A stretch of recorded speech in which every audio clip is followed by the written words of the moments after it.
पंजाब की राजनीति हमेशा से देश की सबसे जटिल और दिलचस्प राजनीतिक प्रयोगशालाओं में से एक रही है। कभी शिरोमणि अकाली दल और कांग्रेस के बीच सत्ता की सीधी लड़ाई रही, तो कभी धार्मिक, सामाजिक और क्षेत्रीय समीकरणों ने पूरी राजनीतिक तस्वीर को बदल के रख दिया।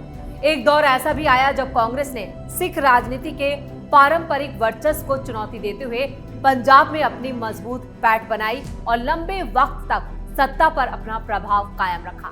लेकिन वक्त के साथ पंजाब की जनता ने बदलाव का रास्ता चुना और आम आदमी पार्टी ने पारंपरिक दलों को पीछे छोड़ते हुए सत्ता पर कब्जा कर लिया। अब 2027 विधानसभा चुनाव से पहले पंजाब की राजनीति एक बार फिर बड़े बदलाव का संकेत दे रही है। भारतीय जनता पार्टी, जो लंबे वक्त तक पंजाब में सीमित राजनीतिक ताकत मानी जाती थी, अब नए समीकरणों और रणनीतियों के जरिए अपनी जमीन मजबूत करने में जुटी है। अकाली राजनीति में बदलाव, विपक्षी दलों की चुनौतियां और नए राजनीतिक गठजोड़ों की संभावनाओं के बीच सबसे बड़ा सवाल यही है, बीजेपी अकाली का पंजाब फतह प्लान तैयार, पीएम मोदी के मास्टर स्ट्रोक से आप पस्त, सत्ता की लड़ाई में बीजेपी के मजबूत दावेदार। इस नई लड़ाई में कौन किस पर भारी पड़ेगा, आज अपनी इस स्पेशल स्टोरी में हर पहलू से जांच करेंगे। नमस्कार, मैं हूं परवीन शेख और आप देख रहे हैं स्पेशल स्टोरी। पंजाब की राजनीति में सिख समुदाय का प्रभाव हमेशा से निर्णायक रहा है। आजादी के बाद से ही पंजाब की सियासत में सिख पहचान, धार्मिक संस्थाओं और क्षेत्रीय राजनीतिक दलों की महत्वपूर्ण भूमिका रही है। खासतौर से शिरोमणि अकाली दल लंबे वक्त तक सिख राजनीति का सबसे बड़ा प्रतिनिधि दल माना जाता रहा, लेकिन 1970 के दशक के बीच और 1980 के दशक की शुरुआत में पंजाब की राजनीति ने एक ऐसा मोड़ लिया जिसने न सिर्फ राज्य बल्कि पूरे देश की राजनीति और सामाजिक ताने बाने को प्रभावित किया। कई राजनीति के जानकारों का मानना है कि उस दौर में कांग्रेस नेतृत्व ने पंजाब में अकाली दल के बढ़ते प्रभाव को चुनौती देने के लिए धार्मिक नेतृत्व को राजनीतिक रूप से महत्व देना शुरू किया। इसी को लेकर दमदमी टकसाल के प्रमुख जरनैल सिंह भिंडरावाला का नाम सामने आता है। भिंडरावाले ने शुरुआत में खुद को एक धार्मिक प्रचारक के रूप में स्थापित किया, लेकिन धीरे धीरे उनका प्रभाव पंजाब के हर सिख समाज और युवाओं के बीच तेजी से बढ़ने लगा। कुछ पूर्व नौकरशाहों, पत्रकारों और राजनीतिक पर्यवेक्षकों ने अपनी किताबों और लेखों में दावा किया है कि कांग्रेस के कुछ प्रभावशाली नेताओं ने अकाली दल को कमजोर करने की रणनीति के तहत भिंडरावाले का समर्थन किया।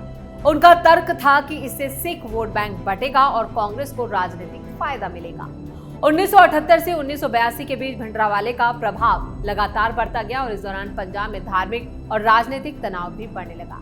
कई घटनाओं ने राज्य में अस्थिरता को जन्म दिया और हालात धीरे धीरे हिंसा की तरफ बढ़ने लगे। भिंडरावाला और उनके समर्थकों का प्रभाव इतना ज्यादा बढ़ गया कि वो पंजाब की राजनीति और सुरक्षा व्यवस्था के केंद्र में आ गए। 1984 में ऑपरेशन ब्लू स्टार के बाद पंजाब की राजनीति और सामाजिक हालात में बड़ा बदलाव आया। इंदिरा गांधी के ऑपरेशन ब्लू स्टार का नतीजा ये हुआ कि देश में भी हिंसा और राजनीतिक अस्थिरता का एक मुश्किल दौर देखा गया। राजनीति के जानकार मानते हैं कि उस वक्त कांग्रेस सरकार ने राजनीतिक फायदों के लिए पंजाब को एक बड़े संकट के सीधे आग में धकेल दिया था। आज भी यह बहस जारी है कि भिंडरावाले के उभार में राजनीतिक दलों की क्या भूमिका थी और क्या तत्कालीन राजनीतिक रणनीतियों ने पंजाब को एक लंबे संकट की ओर धकेल दिया। पंजाब की सियासत का बदलता चेहरा। पंजाब की राजनीति हमेशा से देश की सबसे अलग और संवेदनशील राजनीति मानी जाती रही। यहाँ धर्म, क्षेत्रीय पहचान, किसान राजनीति, राष्ट्रीय दलों की रणनीति हमेशा चुनावी समीकरणों को प्रभावित करती रही। आजादी के बाद से लेकर अब तक पंजाब की राजनीति में कई बड़े बदलावों को देखा। कभी शिरोमणि अकाली दल सिख राजनीति का सबसे बड़ा चेहरा था, तो कांग्रेस ने उसे चुनौती देकर सत्ता हासिल की। फिर आम आदमी पार्टी ने पारंपरिक राजनीतिक दलों को पीछे छोड़ते हुए पंजाब की सत्ता पर कब्जा कर लिया। अब 2027 विधानसभा चुनावों से पहले भारतीय जनता पार्टी पंजाब में अपनी राजनीतिक जमीन मजबूत करती नजर आ रही है। सिख राजनीति और अकाली दल का वर्चस्व। पंजाब में लंबे वक्त तक सिख राजनीति का केंद्र शिरोमणि अकाली दल रहा। अकाली दल सिर्फ एक राजनीतिक दल नहीं है, बल्कि सिख समुदाय की धार्मिक और सामाजिक आकांक्षाओं का प्रतिनिधि माना जाता था। 1960 और 70 के दशक में पंजाब की राजनीति मुख्य रूप से कांग्रेस और अकाली दल के बीच सिमटी रही। अकाली दल को ग्रामीण सिख वोटों का व्यापक समर्थन हासिल है, जबकि कांग्रेस शहरी हिंदू और कुछ सिख वर्गों में अपनी पकड़ बनाई हुई थी। अकाली दल को ग्रामीण सिख वोटों का पूरा समर्थन हासिल था, जबकि कांग्रेस सिर्फ शहरों या हिंदू वोटर तक या सिख वर्गों में अपनी पकड़ बनाई हुई थी। अकाली दल ने पंजाबी अस्मिता, सिख धार्मिक पहचान और संघीय ढांचे में राज्यों के अधिकारों के मुद्दों को प्रमुखता से उठाया।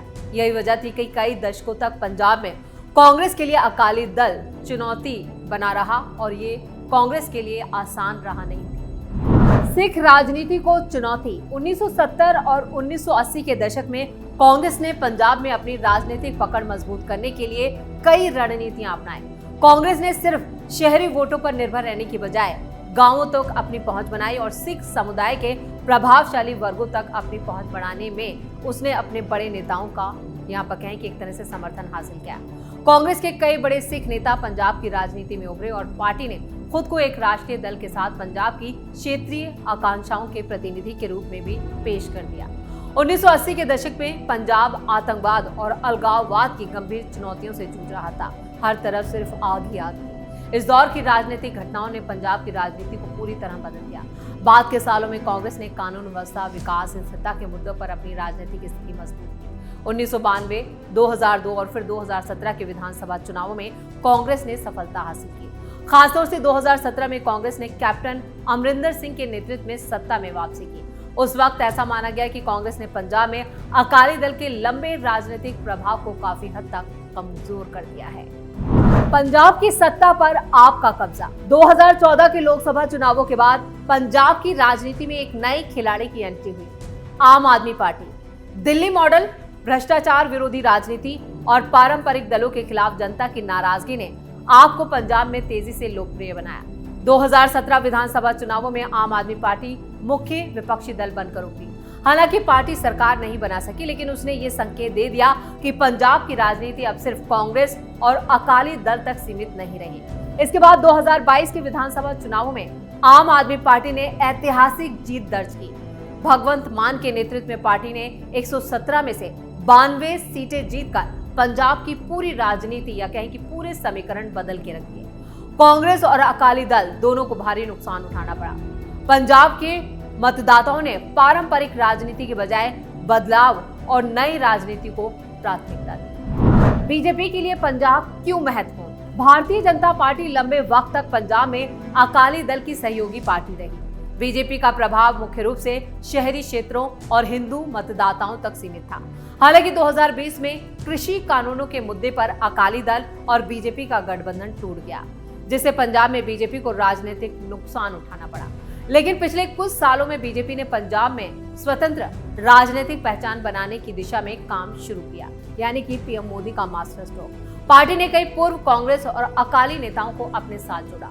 इसके साथ ही बीजेपी पंजाब में राष्ट्रीय सुरक्षा, विकास, उद्योग और सीमावर्ती क्षेत्रों की सुरक्षा, सिख समुदाय से जुड़ाव बढ़ाने की रणनीति पर काम कर रही है। बीजेपी के लिए पंजाब सिर्फ एक राज्य नहीं, बल्कि राष्ट्रीय सुरक्षा और सीमावर्ती राजनीति और उत्तर भारत में अपने राजनीतिक विस्तार की दृष्टि से भी काफी महत्वपूर्ण है। बीजेपी और अकाली दल का गठबंधन। 2027 के विधानसभा चुनावों से पहले पंजाब की राजनीति में सबसे बड़ी चर्चा बीजेपी और शिरोमणि अकाली दल के राजनीतिक समीकरणों को लेकर है।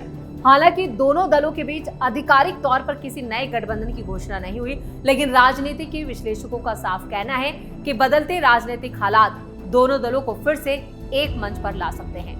अकाली दल पिछले कुछ चुनावों में लगातार कमजोर हुआ है, जबकि बीजेपी पंजाब में अपने संगठन का विस्तार करने में कामयाब रही। ऐसे में दोनों दलों के सामने राजनीतिक रूप से एक दूसरे के साथ आने की संभावनाएं और चुनौतियां दोनों मौजूद हैं। अगर दोनों दल किसी साझा रणनीति पर सहमत होते हैं तो उनका मुख्य लक्ष्य ग्रामीण सिख वोटों, हिंदू शहरी वोटों और पारंपरिक अकाली समर्थकों को एकजुट करना हो सकता है। पंजाब में संगठनात्मक ढांचे को मजबूत करना, प्रभावशाली क्षेत्रीय नेताओं को पार्टी में शामिल करना, सिख समुदाय के बीच अपनी पैठ बढ़ाना, राष्ट्रीय सुरक्षा के मुद्दों को प्रमुखता देना, शहरी वोटर के साथ गांव तक विस्तार, अकाली दल के साथ राजनीतिक गठबंधन, आपके प्रदर्शन और कांग्रेस की चुनौतियों पर नजर। तो ये है पंजाब में बीजेपी का पूरा प्लान। अगर ये प्लान सक्सेसफुल रहता है तो बीजेपी को पंजाब फतह करने से कोई नहीं रोक सकता। पंजाब की राजनीति का इतिहास बताता है कि यहाँ मतदाता अक्सर बड़े राजनीतिक बदलावों का समर्थन करते रहे। कांग्रेस ने अकाली दल के वर्चस्व को चुनौती दी, फिर आम आदमी पार्टी ने कांग्रेस और अकाली दल दोनों को पीछे छोड़ दिया। अब बीजेपी पंजाब में अपने राजनीतिक विस्तार की कोशिश कर रही है। हालांकि 2027 के चुनाव अभी दूर है, लेकिन इतना तय है कि पंजाब की राजनीति एक बार फिर बड़े बदलाव के दौर से गुजर रही है। आने वाले वक्त में ये देखना दिलचस्प होगा, क्या आम आदमी पार्टी अपनी सत्ता बरकरार रख पाएगी, क्या कांग्रेस अपनी खोई हुई जमीन वापस हासिल करेगी, और क्या बीजेपी और अकाली दल मिलकर पंजाब की राजनीति में नया अध्याय लिख पाएंगे।